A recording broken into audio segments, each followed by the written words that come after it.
gawin tulugan yan dyan. Bastod, tumas. Kasang ka. Ha? Tumas doon, mahok mo. Tumas doon, uy. Mahok ka dyan, mahok ka dyan. Uy. Ito, tumas, tumas. Tumas. Uy. Doon ka, doon ka. Magawa kong tulugan yan eh. Tumas dyan. Alis yan, alis yan. Hindi nga saan ang kakatulog dyan. Doon ka. Alis yan tayo. Nagawa mo itong tulog ang bahay ko ha. Doon ka.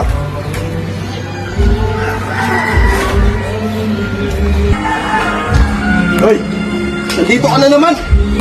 Sinabi ko na umalis ka na dyan ha. Pagkalibang natutulog ka dito. Ang dami matutulugan doon, no? Dito ka pa pumipisto.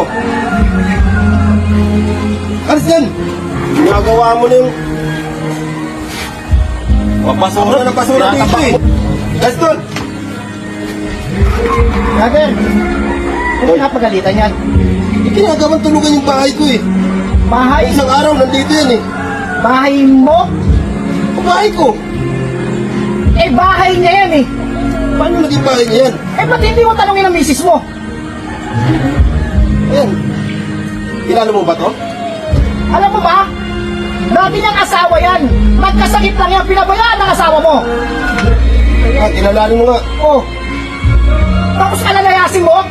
Siya ang may-ari ng bahay na yan. Eh, nagdaan mo sa pagsasabsab mo. O bakit? Nagsasabihan ko na dahil hindi ko naman kilala yan eh. Di mo kilala. Ngayon kilala mo na.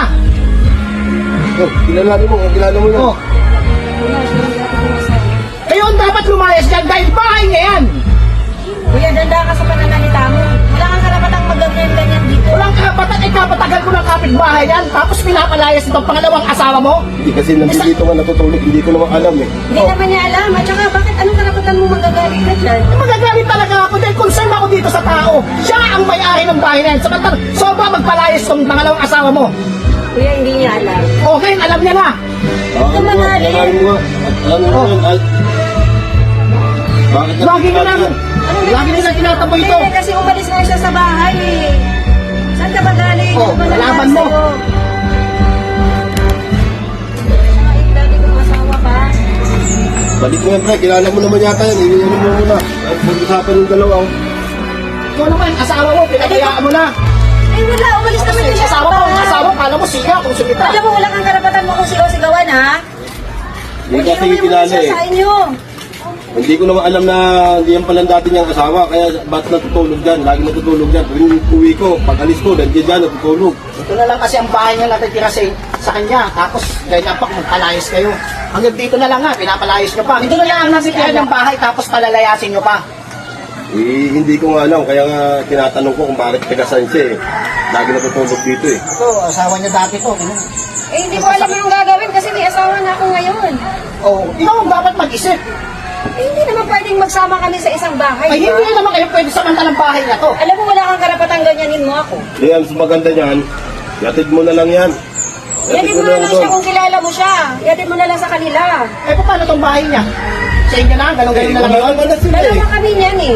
Eh, wala na kami. Siya naman ang umiwan dito sa bahay eh. Nagkasakit nga lang to, kaya iniwan nyo.